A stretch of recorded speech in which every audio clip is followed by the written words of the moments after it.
in the book of First Peter, chapter 2, and the book of First Peter, chapter 2, verse 11.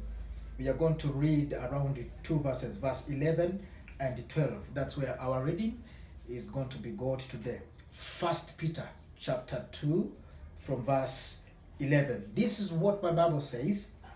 Beloved, I beg you as sojourners and pilgrims, abstain from fleshly lusts, which war against the spirit, against the soul, having your conduct honorable among the Gentiles, that when they speak against you as evildoers, they may by your good works, which they observe, glorify God in the day of visitation.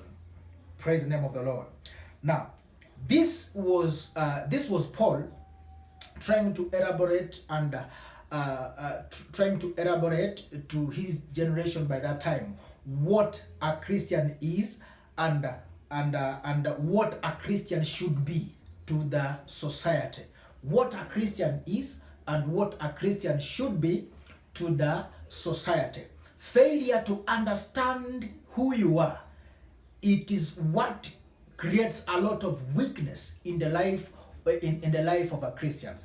Many Christians have found themselves weak simply because they have not understood themselves who they are. Now, Paul wrote this scripture trying to portray a picture of who a Christian is. Now, verse 11 says, Beloved, I beg you as sojourners and pilgrims, abstain from fleshly lusts. A Christian, there are three major points, phrases that a Christian should know in this chapter. Paul says, Beloved, I beg you as sojourners. One thing, every child of God, every Christian, understand this, that you are a sojourner. You are a passerby on this earth. Many Christians think they will live eternally here on earth. No, God has given us a certain time for us to live on this earth, doing accomplishing some missions as sojourners. That is one. Number two, as pilgrims. Pilgrims as visitors. Number three, citizen. So these are three things that a Christian should know. You are a pilgrim, just a pilgrim. You are doing pilgrim on this planet Earth. You are just a sojourner on this planet Earth. But ask yourself, where is your citizenship?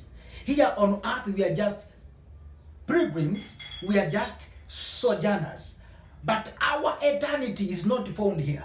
When you understand where your eternity is, it will push you to adapting the Christian character that will push you to achieving that eternity and achieving the character that should lead you to a place of your eternity where you're supposed to live after this kind of life.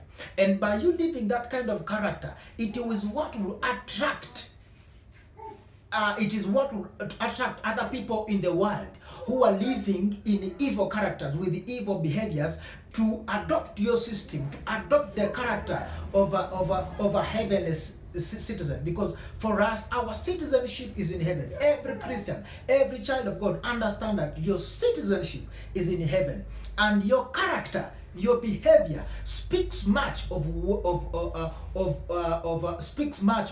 where you are to go after this kind of life. Now, abstain from fleshly lusts, which was against the spirit. Remember, inside this body of a Christian, there is a human being that the Lord speaks to. That is the soul.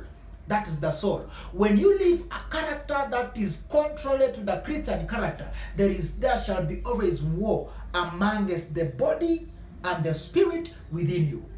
Now, 12 says, having your conduct honorable among the Gentiles, that when they speak against you as evildoers, they may by good works which they observe glorify God in the day of their visitation.